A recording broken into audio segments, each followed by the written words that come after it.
Alright guys, dah sampai. Kita tengok macam mana dalam dia. Let's go. Alright guys, setelah sekian lama menunggu, akhirnya barang ni mendarat dengan selamat. Cuma agak lama juga ada sampai. Boleh dikatakan hampir sebulan jugalah. Tak apa, yang penting sampai. Ni kita unboxing. Agak susah juga bila guna satu tangan, tapi kita cuba je lah. Sebab nak macam nak feel sikit kan. Benda penantian tu, pre-order ni. Yang ni aku order daripada Shanghai lah. Memandangkan itu harga yang paling good price waktu aku beli tu. Tapi sekarang harganya macam turun lagi. Ikutlah korang pandai-pandai lah nak pilih mana yang terbaik kan. Yang penting puas hati. Okay, kita order daripada Shanghai lah. Shanghai. So untuk unboxing kali ni aku seorang-seorang je. Mana ada aku dah tak boleh tahan lah. Aku nak buka, nak tengok apa yang ada kan kat dalam. Cuma dia punya wrap pun boleh lah. Ada bubble semua. Aku rasa safety lah. Untuk kali ni, yang ni tak nak kalah punya barang tau. Kalau nak beli kat kedai pun sama je. Dia kena tunggu juga pre-order. Dia tak ada ready stock.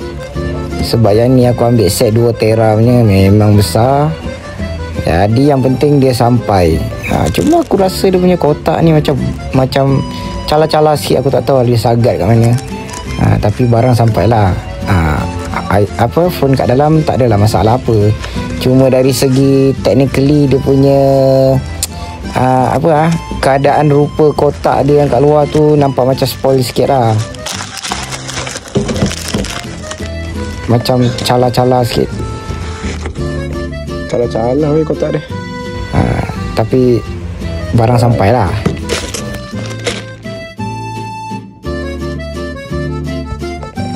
So guys, dah sampai. Lama nak tunggu. So kita try unboxing lah macam mana. Ini kita buka ini.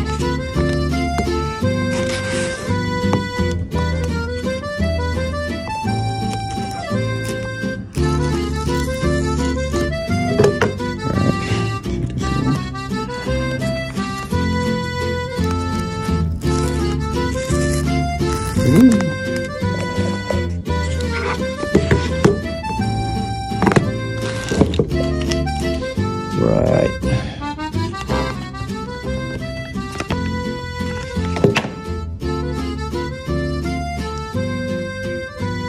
Sampai.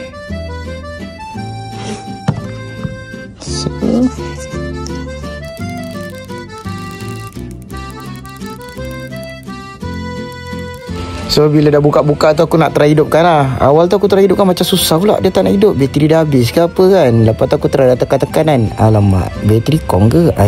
Takkan new set terus bateri habis. So aku try lagi sekali tekan. Tengok lepas tu alhamdulillah dia hidup jugalah. Ini rupanya gaya unboxing pembaruan. Yang ni kira kali kedua. Mantap guys. So dalamnya ada ni je.